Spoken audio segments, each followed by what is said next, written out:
Okay, so hello everyone. Welcome to Around the Table with Authors of the Resistance. This is our first introductory podcast. We are going to be looking forward to sharing kind of a round the table conversation about important topics that we feel are cross related to both the publishing and writing industry, as well as very pertinent and crucial information that relates to issues ongoing with civics and activism.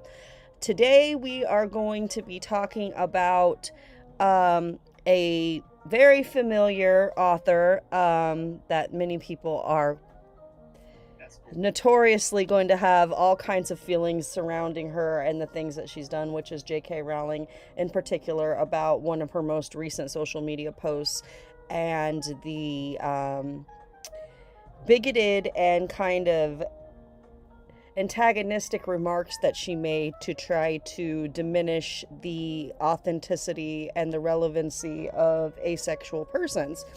And, I personally kind of relate to that, and I will get into that more in the episode here. But yeah, we're going to just start that off today to talk about what each of us has to say and how we feel about that, both as authors and as people. And as activists. So I'm opening the floor. We're going to start with how about you go ahead and go, Bev, and let us know what you thought. And I noticed that you had posted quite a wordy response on the day that she had posted that. So I thought I'd let you take us from here. So, with the whole, and I'm getting feedback, but with the whole asexual thing, it just is a strange hill to die on. You know what I mean? Like, why to go after them with fake oppression day? Just to single out people that typically just want to be left alone and don't really make a lot of noise, which is unusual because most asexuals, as many of us have seen, don't really advertise that fact other than saying, hey, I'm ace. And, that's it. We don't talk about the specifics. A lot of us use micro labels, like I use the micro label of agosexual, and that's about it. That's as far as we get. I mean, we're not trying to convert anybody.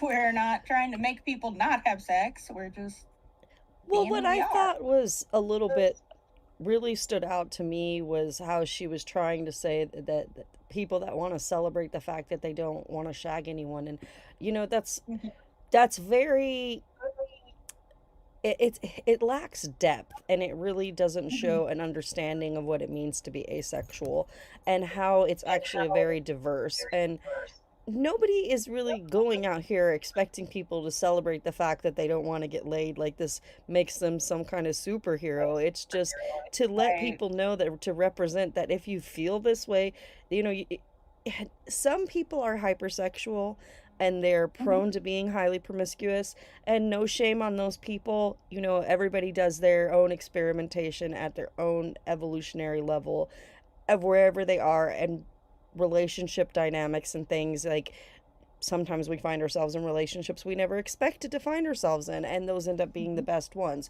So it's honestly more to let people know that there's nothing wrong with you if you're not having these crazy rages and hormones that are all over the place, and you need to have, you know, multiple experiences multiple times a week in order to feel gratified as a human being. Or, this other idea that people who are ace are somehow more perverted than others. Um, yes, they are people that usually tend to be a little bit more independent about their sexual urges and needs. They usually find ways to deal with taking care of themselves, and self love is a big thing with ace people. Very independent people, you'll find most of the time. And it Mm-hmm. just means that this is a person that's figured out what works for them in life and is fulfilled within themselves. That doesn't make you weird. That doesn't mean that you are, something wrong with you. The getting married, nuclear family, cisgender ideology and not falling into it is what this is really about. This is really about attacking Mm-hmm. people that otherwise aren't doing anything. They're not sexually active at all. They're just there. and people are saying that they're weird because of it. So it's like it doesn't matter which way you go with Mm-hmm. people of this mentality. You're either, if you're too sexual, you're too promiscuous, then you're all these other labels that they consider to be demeaning and beneath them. Although they do want to have experiences with those people. Don't get it wrong, right? Um, Mm-hmm.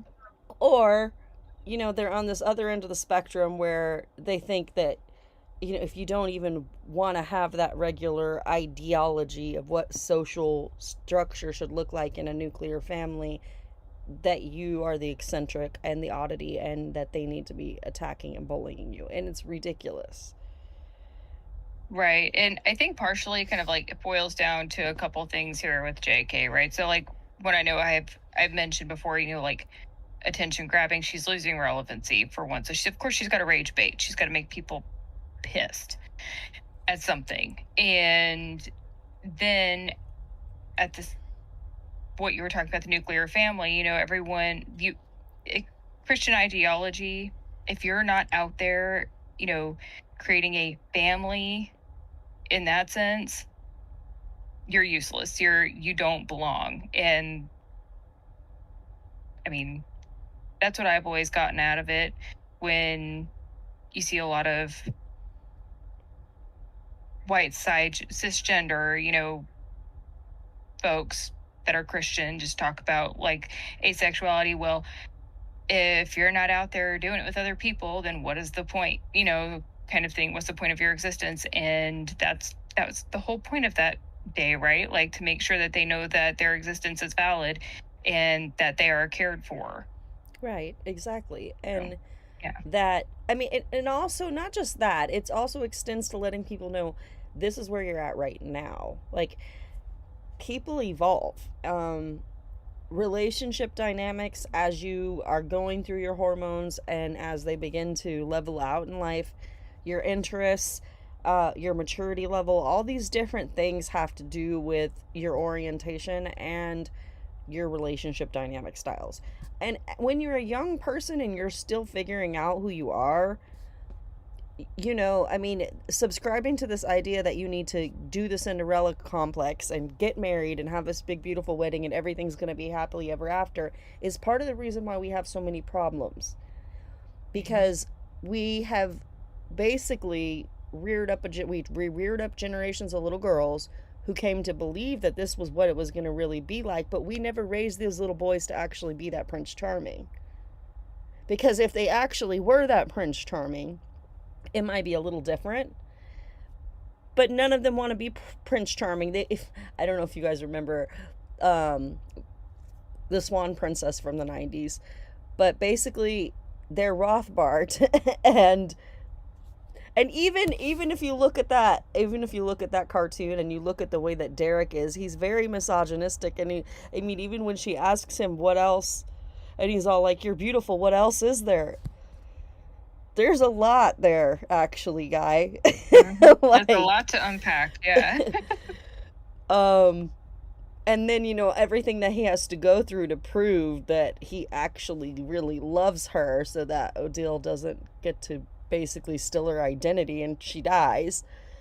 The entire story and everything, like all of these things that we see that give emphasis towards let's rear our little girls to get married and be wives and mothers, and it's good to nurture that in your daughter if you see that that's something she wants to do, encouraging them to be who they want to be.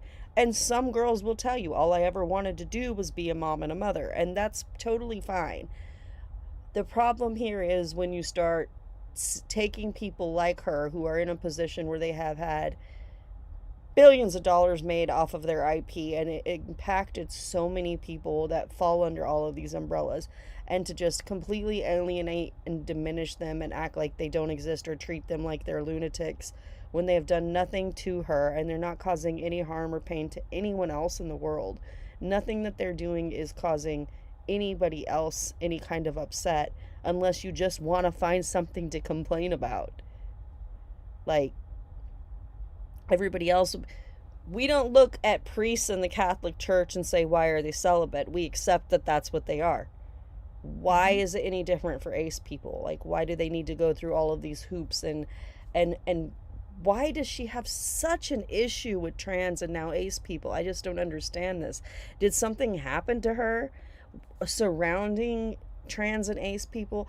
Or is it just she's either hiding in the closet, which you talked about before, Bev, or and afraid to admit who she really is, or is she just someone that's so lost on what she's done to her own fan base because of her seething hatred being all she can see?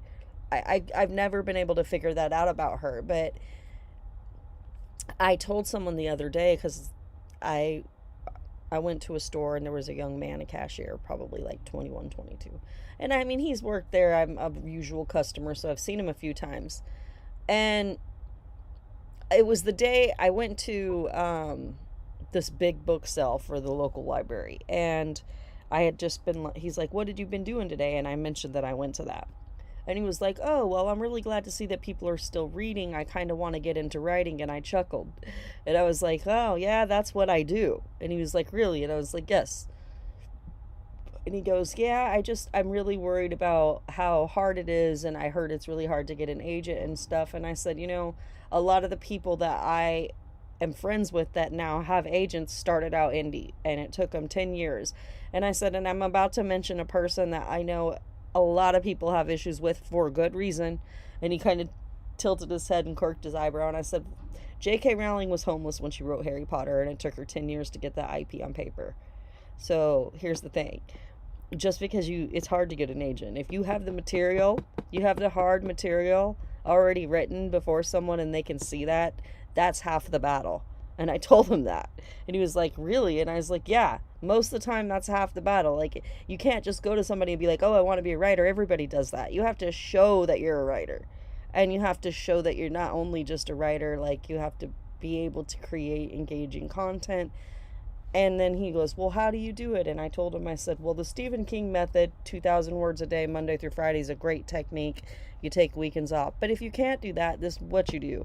You write every chance you get, even if it's only a sentence, and you just plug and play, because every little bit that you whittle away at the manuscript is going to get you that produced piece so you can present it to an agent." And he was like, "Oh, yeah, cool." And she's always going to come up because of that, because she is one of those rare cases that back in the day, I think I was inspired by her before she did all of this. Because I'm a woman that's disabled. I've been homeless, writing, doing all that, the whole thing. And then the things that she used to say about, if you become a certain degree of rich, you need to give back. Like, there's no getting past it, which is true. She's not wrong about that. Those were powerful words to me at a time. There used to be a time when people would be like, "What do you want to do?" And I was like, "Well, I'd like to have another story like J.K. Rowling's, where I came out of the total rough and tumble hard life, and I got to see this amazing dream of this great high fantasy created that can change my life, and then from the money I can change other lives, because that's really what I want to do." But anyway, we were going to take a pause from that and do our mental health minute with Bev, and she's going to go over a little bit for we're going to have these little segments where she talks about ways to take care of yourself and keep your mental health perked up. And we have a couple of other more segments that will be coming up throughout the show. So go ahead and tell us what we need to know today, Bev. All right. So today I wanted to talk about two interconnected topics. One of the is typically referred to as difficult honesty, and the other one is radical acceptance. So these two intersect really well. So that's why I'm putting them together. One of the things that with difficult honesty is just basically being honest with yourself and being honest with others, which can be extremely difficult, and that's hence the name. So especially with ourselves, because a lot of times we don't give ourselves the credit we need to give ourselves, and we tell a lot of lies to ourselves. So being honest with ourselves is really essential to good mental health, because it keeps us in a good frame of mind. In difficult times, along with that, being honest about situations and how you feel, everything like that, we have this concept called radical acceptance. And the idea is that acceptance is something we all need to do, doesn't mean we have to like it. So acceptance does not equal approval. So whenever we have to accept a situation, we can say, hey, this is the situation. I don't like this situation. I am moving to change the situation. However, I do accept that this at this time is what the situation is. So, with a lot of stuff going on today, you know, we have to both be honest with ourselves about how we're feeling and acknowledge the stress and the strain that things are putting us under, and try not to blow it off as, this is just, I'm not going to worry about it. Well, you're still worrying about it.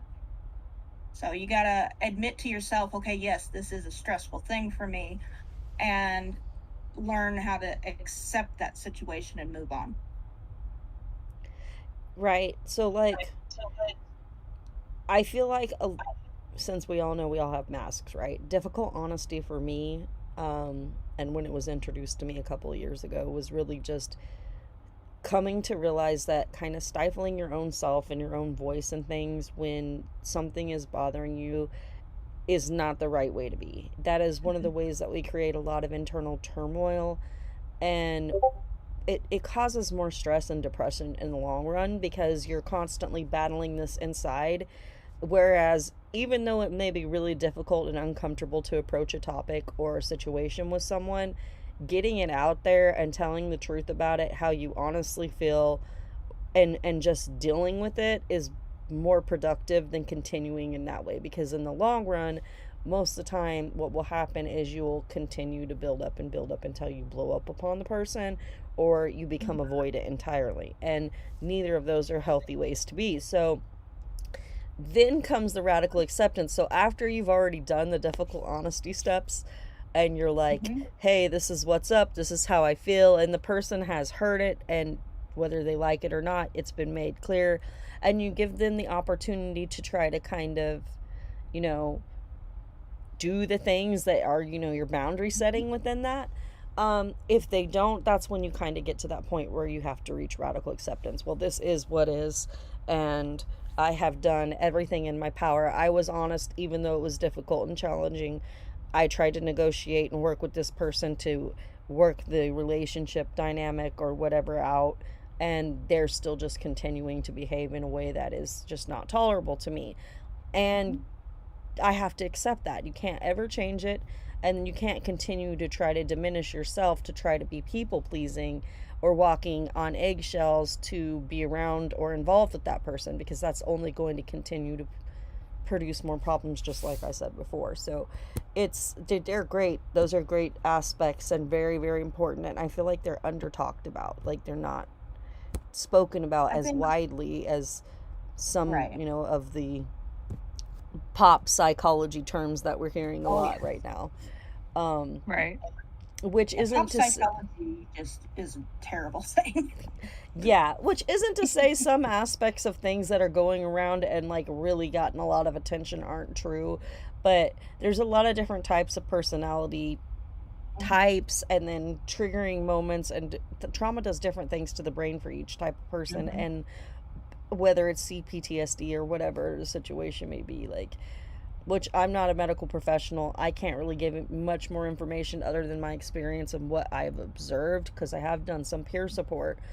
But basically what it comes down to is, being able to advocate for yourself and be heard is one of the most important things. And then having the empowerment and reaching that courage to actually find your voice and speak up, even if it is the most difficult, and most times it's going to be the most difficult topics you have to do this on, is learning how to do that, because honesty isn't about just telling people the good things that they want to hear that are true. Honesty is about approaching any topic and being authentic about your observances, how you feel, and what you might be able to offer to resolve it, because otherwise there's no resolution ever found. And then, of course, radical acceptance it's just, you can drive yourself crazy trying to figure out the reasons and trying to get someone to change, and you will do that because you can't make anybody change, they have to choose to. Or you can just go, okay, I've learned now, and this is what I know, and go from there. And of course, sometimes people change, they get therapy. Unhealed people deserve a chance to try to redeem themselves, but you also have to be smart about what you allow in accessibility, and that's what happens from there. Once you radically accept something, then you have to determine how you're going to deal with it, and if you need to limit accessibility, or if you can find ways to maybe not be as involved or engage as much with this person, and kind of put up some blocks so that you can limit their influence and their energetic impact on you. So that's great. Yeah. Yeah, so today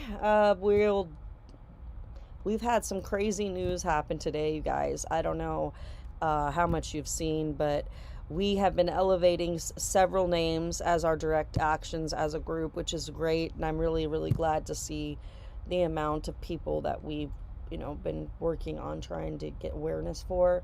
But one of those is obviously Kilmar Abrego Garcia. And the situation surrounding Kilmar isn't, to me, it's a constitutional crisis at this point. The things that were said between these two presidents today were astounding. The fact that the president wanted to keep members of the AP out again and has violated multiple federal judge orders. But the most astounding to me, the ones that have hit me the hardest, I mean, and I literally just got sick to the pit of my stomach, was when I seen what looks like life fluids in the middle of that prison, concentration camp, whatever you want to call it, detention fucking facility, excuse my language, but it just gets me going, you guys. The size of pools, like, that's a lot of people there, y'all, that something's happened to, if that's what that is. And I don't imagine, I can't imagine what else it is. But not just that, in the middle of his meeting with this El Salvador president, he tells him that they want to go for the homegrowns next. So is he actually implying, especially after Caroline said that I can't remember exactly how she worded it, but something along that they're looking for ways, searching for ways to be able to deport American citizens next. And my question is, who does this apply to? And I can almost answer that, but I really got anxious about those two things today, you guys. Yeah. Any thoughts that either of you want to add on that? I mean, it's just. I mean, I've got a lot of things, but it's just. Yeah, I would agree exhausting. There. Yeah. Yeah.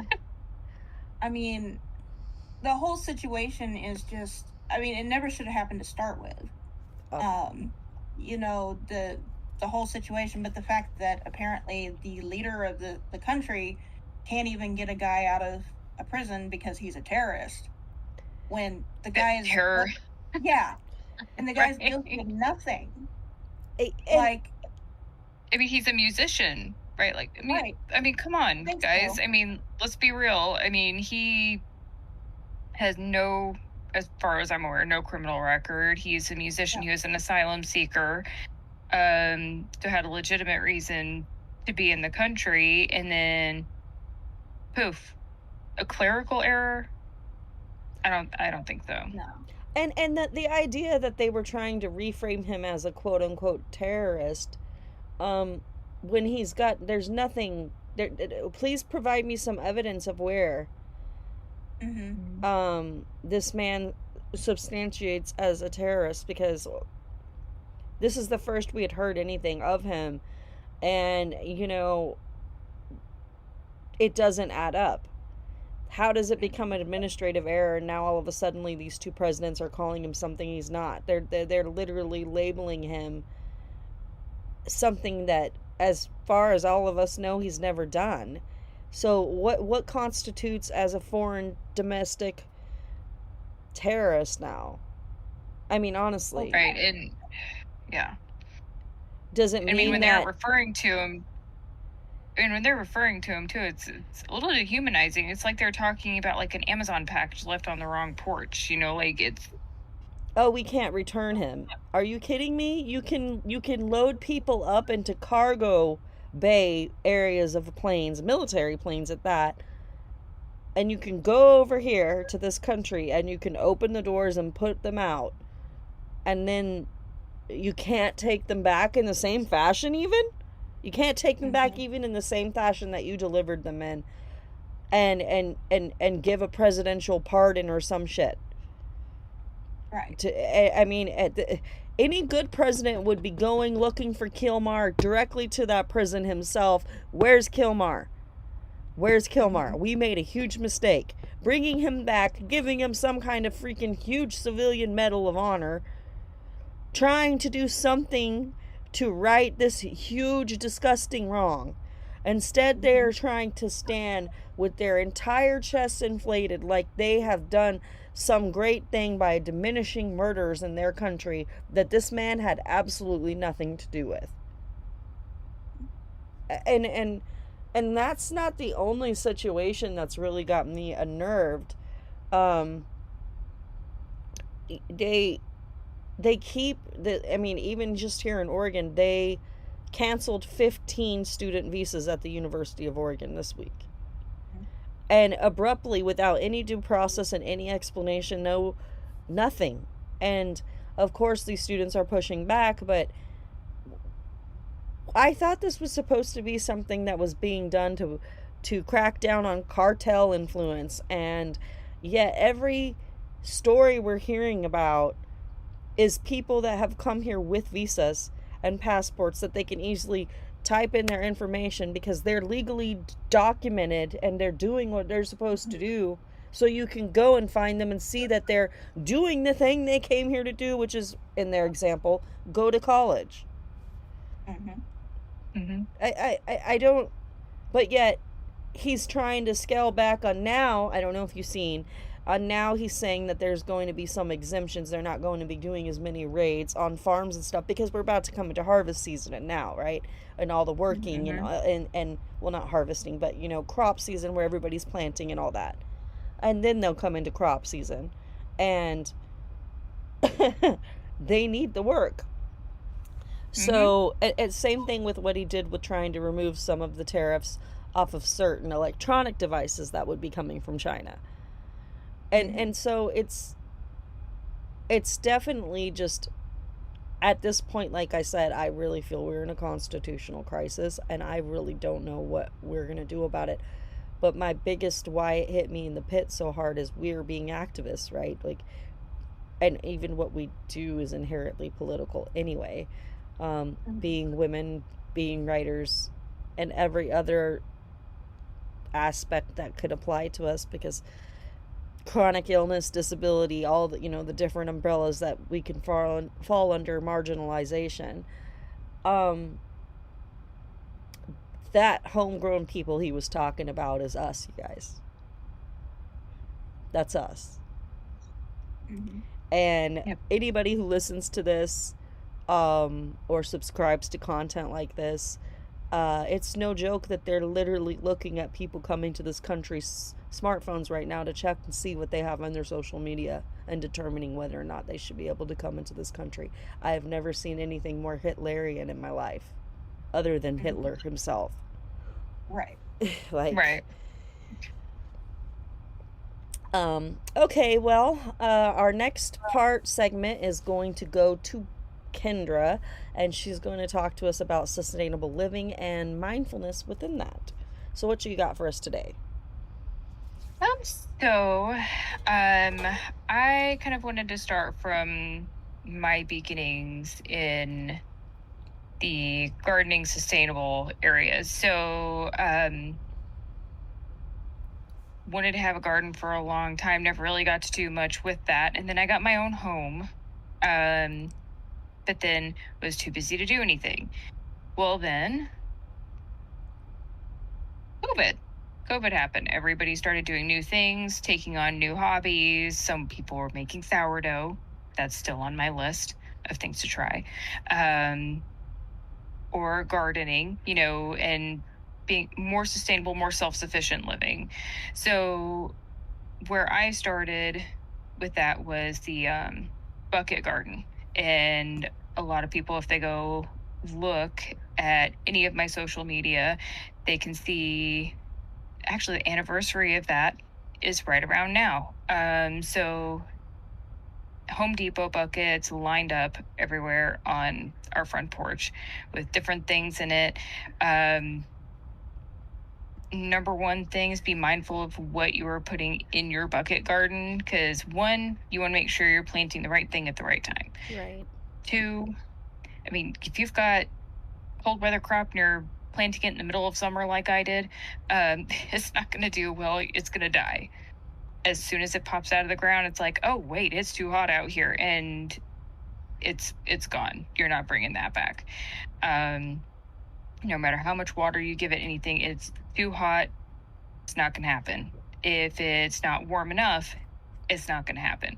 So you've got to be really mindful of your zones. You have to be really mindful of temperatures. And some people say, oh, that doesn't matter. You can grow stuff all year round. Depends on where you live. My mom lives in California. She pretty much can. She grows everything all year round. She can grow spinach. She can grow lettuce and stuff like that in the middle of July. I can't do that here in South Carolina. So we're a zone that's not habitable for a lot of those things. So you have to really watch that information and be mindful of that before you put anything in the ground, or in this case, bucket. Because you want to make sure you're not killing off your crop before it even has a chance to get started. So the other thing that's really important with the bucket garden is drainage. You want to make sure that you don't have so much water sitting in the bottom of your bucket that your roots get waterlogged and then they start to rot. And then two, you're not getting a good crop there either, because there's too much water and it's sitting in this gigantic puddle. So really what you want to do is you want to drill holes in the bottom, not anything too huge because you don't want all of your soil falling out. And then another thing, this is what I did, not required for everybody. It depends on a lot of different factors. I put maybe an inch or two of gravel in the bottom of my bucket garden to allow that water to seep out of the soil, so it wasn't sitting in a massive puddle of water. And that worked really well. Now, granted, was my porch a mess? Yes, it was. Oh well. Sorry, my husband's over there laughing at me. But it has to be done. You've got to make sure that the water has a way to escape, and you've got to make sure that there's something there in the bottom that keeps everything from getting too soaked. Because if it's too soaked, even your soil is not going to work well. So then you have to think about soil type and making sure that the roots have room to breathe, room to move, because everything's going to grow, everything's going to shift, and making sure that water has a way, it has to retain enough, but not absolutely drench your roots to where you have that problem with root rot. So you want your soil, and I just learned this term recently, actually, because I watched a master class. Loamy soil is what you're looking for. So you want it to be light, and you want it to kind of you don't want it to hold its shape because it holds on to too much water. You want it to be airy, Kind of in a way, and crumbly. it's kind of hard to explain. Yeah, so you've got to really see it. But some people, to achieve that, they put different things in their compost. They'll put peat moss, perlite. Keep forgetting that word. Perlite. They'll put sand. Some people put sand in theirs. Me, I just bought compost and threw it in there. Probably not the best thing, but it worked for some of the things that I had growing, like jalapenos. I produced so many jalapenos that year that we were giving them away. That's And awesome. I couldn't make enough Indian dishes to put jalapenos in. So yeah, we were giving them away. And now I kind of regret the decision to give them away. I should have sold them. But, but yeah, those are the major things in the bucket garden that you want to be aware of, and you can grow it in anything pretty much. Mine was Home Depot buckets. You can get terracotta pots, whatever you want. Something that is more sustainable for you and more affordable, because trust me, starting the garden is not the cheapest thing, especially if you want to go to raised beds. And I'm always looking at videos online to find a way to make it a little bit cheaper. But that's basically it. That's the beginning there. And I wanted to point out those things. Just make sure that anybody that started a bucket garden to kind of, because we all know how things are going right now. Right. If we go into a recession, you've got to make sure that you can sustain yourself if store availability is like nil. So bucket garden is a good place to start, especially if you live in like an apartment or a smaller home that doesn't maybe have a big yard, because you can just put them on your porch, your deck, or your balcony, and you're good. Awesome. Yeah. Have you gotten started already on this year? What are you doing right now? Right now, I don't have much going on just because I have been so stinking busy. And then my 3-year-old, he wants to go outside and just run around and get into all of the dirt and all of the different places. And he wants to help, but he's not helpful yet. So I have lettuce, I have kale. To be fair, the lettuce and kale I planted before the last frost, and it had started growing because I had enough time, but then winter hit, and then it just kind of laid dormant at maybe about an inch high. And so then when it started getting a little bit warmer outside, it wasn't there. The last frost was done. It's exploded. So I have more lettuce than I think I know what to do with.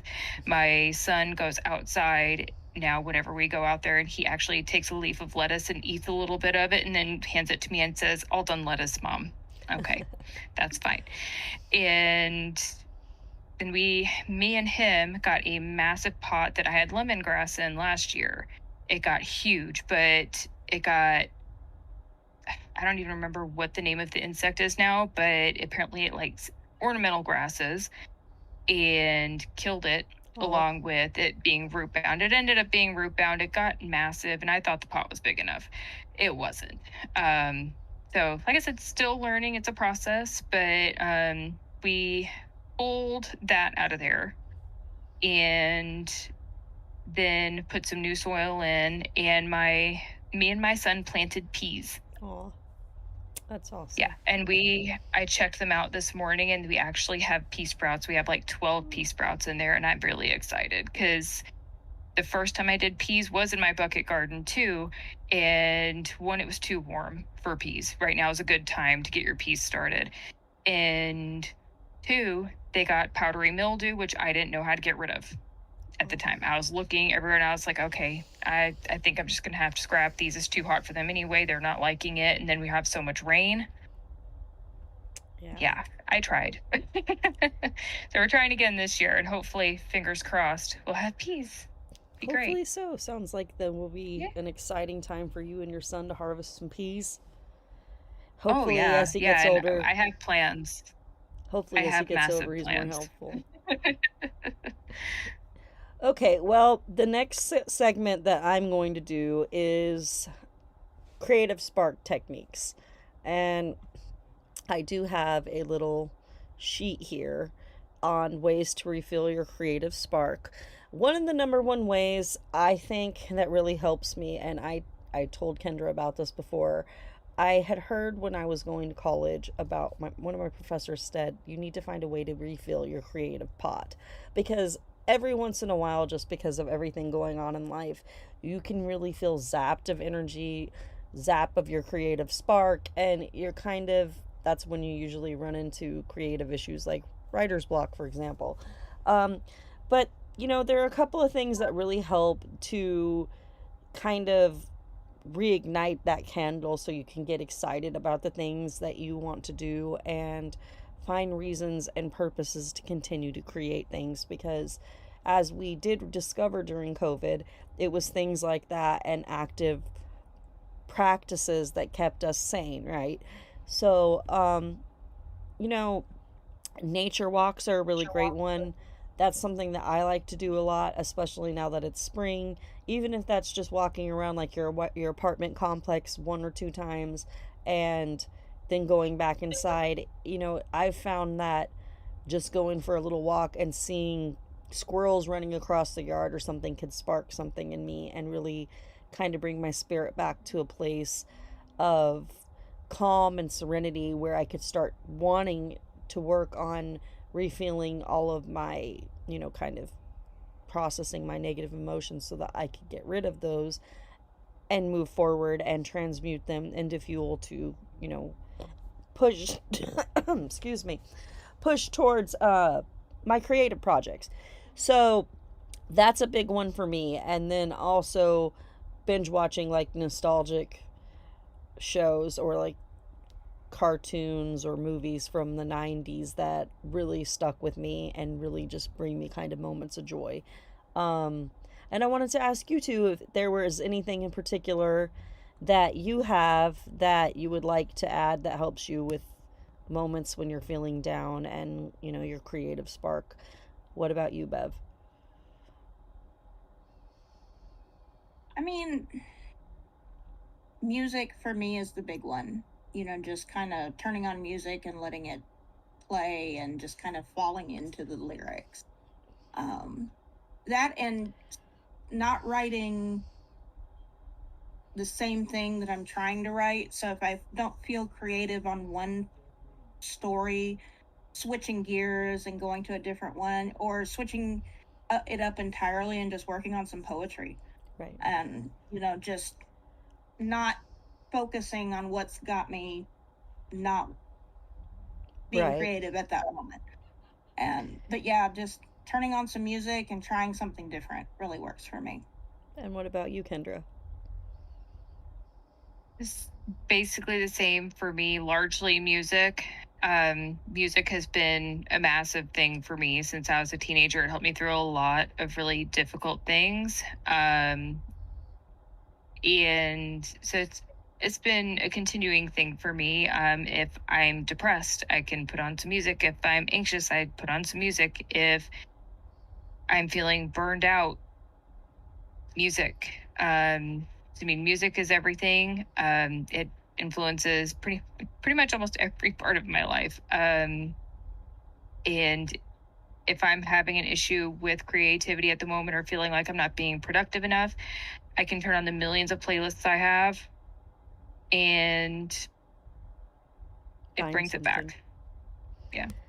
Yeah, music is definitely on here. And then I have journaling. I have been journaling a lot. Um, because it helps me to get out all of like my anxious feelings about different things that are very important to me as an advocate and an activist so that I can get that away and like that's out. And I've kind of done my exorcism and writing that out in my journal and it's down and documented. Now I can go do something that just takes me out of this zone and into a totally different space, into another world or creative space. And I'm very much like you in that regard, Beth, because I have a million works in progress and they're all different. And so if I'm like, I was having a really hard time on my current work in progress because it's about a child abduction. And so I was like, I got to get away from this for a bit. This is a tough topic, right? And that's when I'll go journal for a while and I'll go back and forth depending on what I need to do and also to different works and projects that I have. But another one that I really like is visiting museums and galleries, whether that's like small little town museums, larger natural history museums, whatever. I really love history. And even if it's like going up to something that other people might be like, oh, that's been a monument there forever. I'm the kind of person that I'll walk up to it, take pictures of it, check it out. I want to know what's behind it, why it was built, what it stands for, and I'm just really drawn to architecture and stuff like that too. So even just like driving through a town that is old and kind of like a picture from the past, I find enjoyment and creative spark in that. For some people, it's coffee shops, park people watching meditation, prayer, and yoga for people that are spiritual. That seems to help them a lot. And then another one I've noticed is random conversations with brand new people. Like when I went to that book sale, there was a couple of elderly ladies that kind of stopped me and my daughter, and they were talking to us about books and different things, and they were just really nice ladies. And it really, as I was sitting there watching my daughter conversate with this elder bibliophile, and she's a younger one, and I was kind of in the middle of two of them, I was just like, this is the kind of stuff I can draw inspiration for. Seeing their smiles and how they're talking about storytelling and what it is a gift in their life. And I'm one of the people that helps produce that gift. It really brought perspective back. You see what I'm saying? Rereading a favorite nostalgic book, or even, just like I said at the beginning, watching or binge watching any comfort movies or shows. These are all great ways to, reconnect with yourself and do things that just kind of make you feel more positive, because there's always going to be something negative going on around us. And if we get caught up in the calamity all the time, it can distract us and kind of paralyze us from being able to move forward and do something about it. And one of the strongest things that we can do, especially as author activists, is show people how we're not allowing that to happen. Don't be paralyzed by it. See it for what it is, recognize it, do whatever you can to be active to make a difference and a change where you can, and continue fighting for what you believe you can have. Don't hide from it. Don't run from it. Like, don't let it make you become so oppressed that you're becoming a turtle and you're just trying to escape the world and you're stuck in a rut. And it can happen to any one of us, especially those of us who deal with mental health issues. That kind of brings me to my last part, which is another segment I'm going to be doing, and that is going to be on protesting and protester protection. Today, as you can see on the screen, I have how to provide first aid to protesters after tear gas and rubber bullet deployment. This is something that I wrote a few years ago in 2020 when I was one of the media persons, boots on the ground, who was at some protests that took place during the George Floyd protests, and I got to see Academy and Blackwater be deployed upon peaceful protesters. I got to see what rubber bullet damage looks like, what flash grenade damage can do. I found out about the environmental and reproductive health harm that it can cause, and also dealing with tear gas. So there were a number of women in Portland who suffered miscarriages and had other kind of reproductive problems after they inhaled tear gas, and I kind of just wanted to go over some of the ways that you can protect yourself. Tear gas is not a fun experience. It is not something that you should ever take lightly. It is definitely a biochemical hazard, and it hurts. It really does. If you are able to, as a protester, and you ever find yourself, because most of the time this happens, you think you're going to a peaceful protest and it just kind of happens out of nowhere. They do not give you a lot of time to react. So it is better to be prepared for the worst case scenario than to be underprepared. And so even if you are told this is a peaceful protest repeatedly, I would definitely recommend investment in a gas mask if it's something you're going to do regularly, because the chances of you ever experiencing this are very high. It is very highly likely to happen, especially under a Donald Trump administration. We've already seen what he'll do once. That's just the way it is. Pepper spray or tear gas. First, know from the start that pepper spray, aka tear gas, is an experience that both hurts you physically and is also meant to have a profound psychological effect.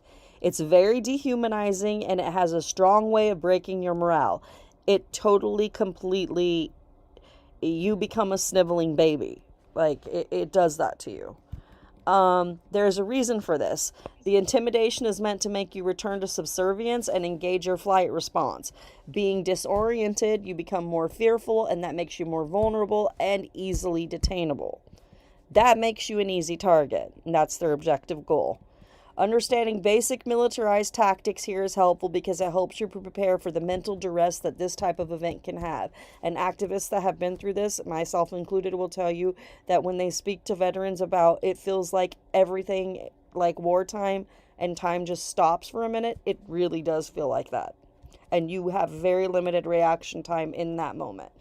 So knowing it and getting familiarized with tactics that they use and their strategies ahead of time, even if you think I'm going to the most peaceful protest ever, know that these people have been trained for years to do this to people like you. That's just the basics. So if you're going into battle against somebody, you need to know your enemy. And even though you may not consider the police force as your enemy, they do you. That's just the way it is. Do not think it isn't traumatizing, because it most certainly is. Even if you get out of it, you will remember it for the rest of your life. You will never forget it. These types of irritants produce a host of symptoms. They burn and sting the eyes, mouth, lungs, and cause skin irritation. Though the effects are not lengthy and typically they can disappear within 15 to 30 minutes, that is still enough time to cause sufficient problems and injury. Obviously, wearing face masks, protective goggles, and eye protection will help, but make sure you leave any eye contacts, lenses at home, because they can trap tear gas behind them in your eyes. If you find yourself subjected to tear gas, flushing it out with water is the best method to quickly resolve the problem. Here are a few pointers on how to respond if you are hit with tear gas. Number 1, suck in and hold your breath. If you breathe tear gas into your chest cavity, expect immediate extreme pain with increased mucus production.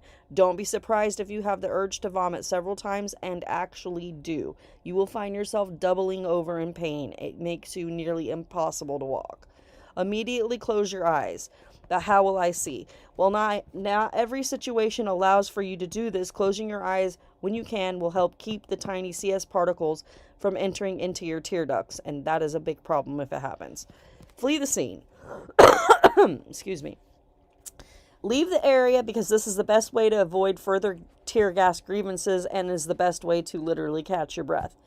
Rinse out your eyes. Use typical eye flushing technique here. Flush your eye from the inner to outer corner to sweep the eye clean. Wash your hands. You need to do this immediately and avoid touching or spreading irritants to any other places on your body or others. This includes contamination of your clothing.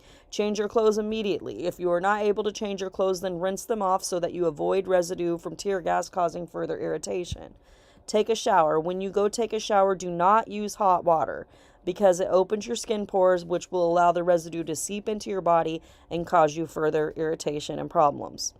Rubber bullets, also known as non-lethal rounds, but capable of doing great damage depending on where you are hit with one. They have caused people to lose eyes and extremities and should be treated like a real bullet despite their name, because they're still a projectile and they're still being shot at you. That hurts. If you've ever played paintball, you know what I'm talking about. Most injuries sustained by rubber bullets are flesh wounds, wounds that result in bruises and lacerations, scrapes and breaks to the skin. They are painful, but not typically deep wounds unless they hit you in a serious area of your body, such as the eyes, neck, face, or head. This is again why it's recommended to wear layers of thick clothing if you're protesting. Denim and thicker plastic or leather is helpful to deflect rubber bullets. Remember, though, the temperature is important to keep in mind, so wear layers so you can remove those in case you get overheated. But remain vigilant about what is exposed and what you are leaving vulnerable. If you are struck by a rubber bullet, assess where you are hit, how badly you are injured, and what the area around your injury site looks like. Usually, if it's something small like bruising, you can just take Aleve or Advil and ice it, but sometimes stitches and other bandaging are needed. If so, find a street medic and get proper first aid. And of course, street medics are usually very identifiable by the universal Red Cross symbol on their packs. I have a friend that was a street medic in several protests. Other things to keep in mind related to protesting injury are: if you are arrested, you could experience broken bones during apprehension, scrapes, lacerations, and markings around your wrist from handcuff application. You could also possibly fall and break an ankle or another limb, which should all be handled immediately by finding a street medic at the location of your injury. So basically, yeah, that's the protesting tips I have for today. I will have more on our next segment.